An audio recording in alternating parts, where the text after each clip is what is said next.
The SADC ESN has deployed a 30-member observer mission to Zimbabwe with the understanding that elections are the cornerstone of creating a democratic political system. Election observation, therefore, is critical to the deepening of democracy as it assists in drawing to attention anomalies and irregularities as well as best practices and lessons learned. The SADC ESN observation mission is to promote democratic elections through the networking of domestic observer groups. The 30-member delegation is comprised of representatives of member organizations from the 15 SADC countries. Hence, this allows for sharing and comparison between delegates to learn from each other. The observers have been deployed to all the 10 provinces of Zimbabwe and are expected to observe, amongst many other issues, the environment in which the election is taking place and the polling process itself, from the opening to the closing of polling stations. SADC ESN conducted bridge trainings on election observation prior to deploying the mission to Zimbabwe to ensure that the observers were adequately trained and skilled in election observation and know their roles and responsibilities so that they are able to produce quality reports. In addition, they were furnished with the Zimbabwe Electoral Act as well as reports that were compiled by various stakeholders prior to the election so that there was an understanding of the context in which the elections were taking place. Currently, the SADC ESN is a network of member organizations from the 15 countries in the SADC region. The mission to Zimbabwe will enhance the capacity of these member organizations to contribute in the establishment and consolidation of democratic systems of governance in the individual countries, because the observers were able to draw lessons from the Zimbabwe experience and use them as reference points for advocacy purposes in their respective countries. I have been visiting quite a number of polling stations in this morning. I must say all the provisions according to the rules of election are observed. All the polling stations are properly manned. They have the required staff. They look to me very efficient in what they are doing. And in some station where we went at the opening, there was long queues. In some, people have voted with discipline and very quickly. As you can see here today, there's time for closing and practically everybody has voted. Well, from the violence side, it was quite calm everywhere. And no incitation and no flags raising or anything, banners or anything. I haven't seen that sort of demonstration as yet. Hopefully this continues and prevails tomorrow also.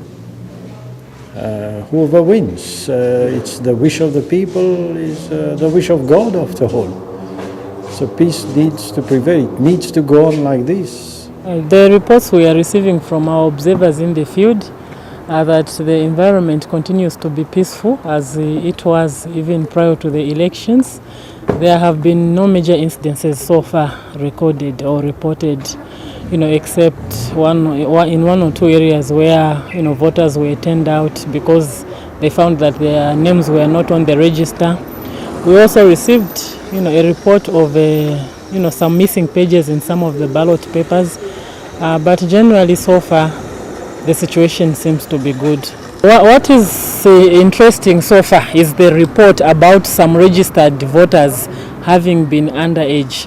So we are wondering how those were captured on the voters' roll because there is a minimum prescribed age for one to vote. So we wonder what happened at the time of registration for underage voters to have been admitted onto the voters' roll. As you are aware, this has been one of the contentious issues, so we wonder then how many more regularities will come out concerning the voters' roll. As a mission, we have been constantly in touch with the Zimbabwe Electoral Commission, to just get updated on these issues. So far, we are just looking forward to the closing, to the counting, and we hope that the situation will still remain calm even as the results will start, getting announced. Well, one is exciting that in all the polling stations that we have visited, there's been order, there's been peace, and we've seen that all the people were able to cast their vote without any serious problems. We have also observed that some people, whether due to other problems, were turning up to polling stations that they are not registered at, and a number of them have been returned back. There are so many lessons for the region, and I think it would be useful for the SADC region to derive some of these lessons, particularly that peace is not the only indicator for free and fair elections. We have noted that the elections in Zimbabwe were relatively peaceful, but that does not necessarily mean that they were free and fair.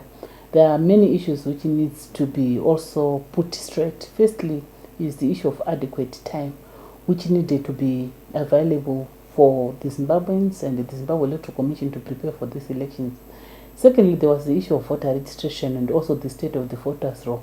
Any election would need to have good voters' roll and also a long time for registration of voters and also inspection of the voters' roll. We are also learning that there is need for adequate time for voter education, particularly in view of the new changes which were brought by the new constitution. Zimbabwe was becoming a problem child for SADC. We have seen a number of people living in Zimbabwe going to the diaspora in neighboring countries, Mozambique, South Africa, Botswana, even Namibia. So the impact it will have is that if you do have a good election, definitely it means it will reduce some of the Zimbabweans live in the country in exodus and also in terms of great numbers. The other lesson is also that when you look at how SADC has declared this election is not fair, they declared it peaceful and free but not fair. One can look at it in such a way that perhaps we need to strive for the maintenance of SADC principles and guidelines. But on the other hand, it seems there was lowering of the standards in terms of calling this election free, while there is a huge number of assisted voters and also voters were turned away.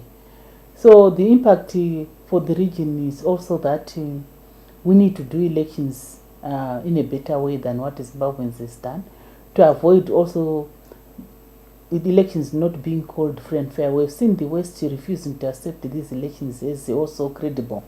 So there remain disputed elections which would not take the country forward as was expected. So the impact again would more or less remain the same. I don't see many Zimbabweans who have left the country coming back. There is still need to do a very good election which are credible, so that at least most Zimbabweans, and also there is stability, there is development, there is job creation which would attract most Zimbabweans who have gone to the diaspora to come back to the country. So the impact is again in terms of lack of development, mainly in terms of socio-economic development. It seems we are still going to see a slow progression in as far as this aspect is concerned.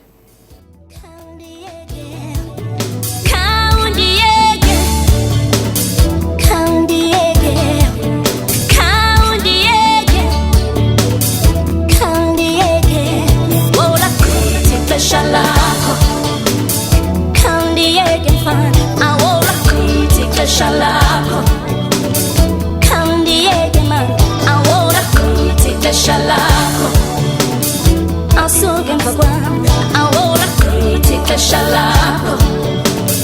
how soon